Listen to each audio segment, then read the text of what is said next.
Nous allons voir dans cette vidéo formation de quelle façon gérer les majuscules sous Word 2010.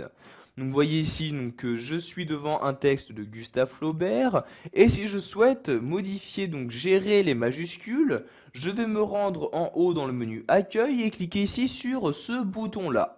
Donc vous voyez ici les différentes gestions de majuscules possibles. Donc par exemple, si pour un texte vous n'avez pas mis de majuscules en chaque début de phrase, vous pouvez le faire automatiquement en cliquant sur ce bouton là. Vous voyez par exemple pour ce paragraphe-ci, donc la première phase, donc le premier mot ne possède pas de majuscules. De même ici, pour ce mot-ci, qui est bien le début de la seconde phrase. Je vais donc ici sélectionner le paragraphe en question, puis je vais me rendre en haut et cliquer sur le bouton majuscule et cliquer ici sur majuscule en début de phrase. Et automatiquement, à chaque début de phrase, le premier mot possédera donc une majuscule. Vous voyez ici pour ce mot-ci, de même pour celui-ci. Il est aussi par exemple possible de mettre une sélection soit en majuscule soit en minuscule.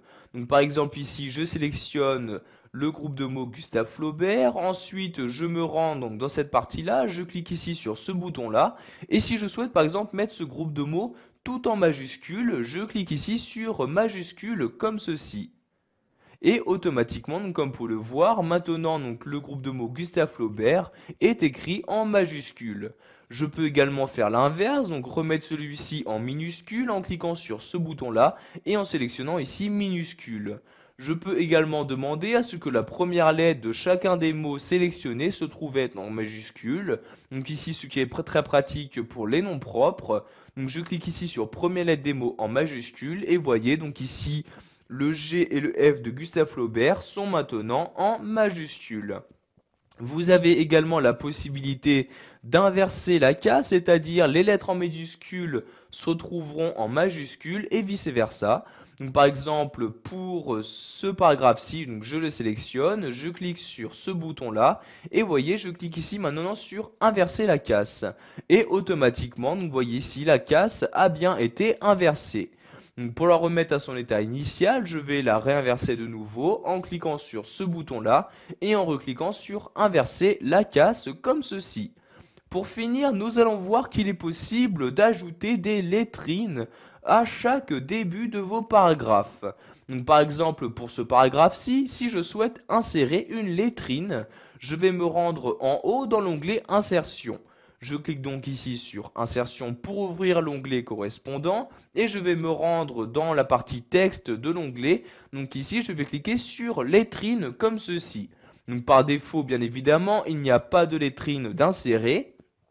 Pour en insérer une, vous devez choisir à quel endroit l'insérer. Donc soit directement dans le texte, donc voyez, vous laissez votre curseur et vous avez donc l'aperçu qui apparaît, mais vous pouvez également mettre la lettrine directement dans la marge.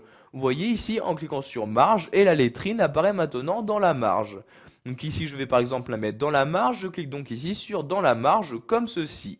Donc nous allons également insérer une lettrine pour ce troisième paragraphe que je sélectionne de cette manière. Je retourne ensuite dans lettrine comme ceci et cette fois-ci par exemple pour celle-ci je vais mettre la lettrine dans le texte. Je clique donc ici sur dans le texte comme ceci. Nous allons maintenant voir qu'il est possible de configurer cette lettrine. Donc je retourne ici sur lettrine et je vais ici en bas sur options de lettrine. Donc ici je sélectionne bien ici dans le texte, je peux par exemple choisir quelle police utiliser pour cette lettrine-ci en cliquant sur la flèche. Dans le menu qui apparaît, il me suffit juste de sélectionner la police que je souhaite utiliser. Donc vous voyez ici, je remonte et j'ai donc accès aux différentes polices disponibles. Donc je vais par exemple ici utiliser la police Courrier New comme ceci. Vous pouvez également définir la hauteur que vous souhaitez attribuer à la lettrine, donc hauteur qui est en ligne. Donc par défaut la hauteur est de 3 lignes, comme vous pouvez le voir ici la lettrine est bien sûr 3 lignes. Nous allons augmenter cette valeur en cliquant ici sur la flèche du haut, nous allons mettre une hauteur de 4 lignes. Il est également possible d'attribuer une distance entre cette lettrine et le reste du texte, donc distance que vous augmentez en cliquant sur la flèche du haut et que vous diminuez en cliquant sur la flèche du bas. Donc je vais par exemple mettre une distance de 0,5 cm comme ceci. Donc pour appliquer vos changements, vous cliquez ici sur OK et voyez donc toutes les modifications ont été apportées. Donc par exemple, la lettrine se trouve bien sur 4 lignes, il y a bien une distance entre la lettrine et le texte, etc. Donc pour supprimer une lettrine, vous vous rendez sur le paragraphe en question, vous cliquez sur lettrine et vous sélectionnez aucun comme ceci et voyez la lettrine n'apparaît plus donc dans le paragraphe sélectionné. Voilà, vous savez maintenant comment gérer les majuscules sous Word 2010. Vous savez par exemple maintenant comment inverser la casse d'un texte et également comment insérer des lettrines.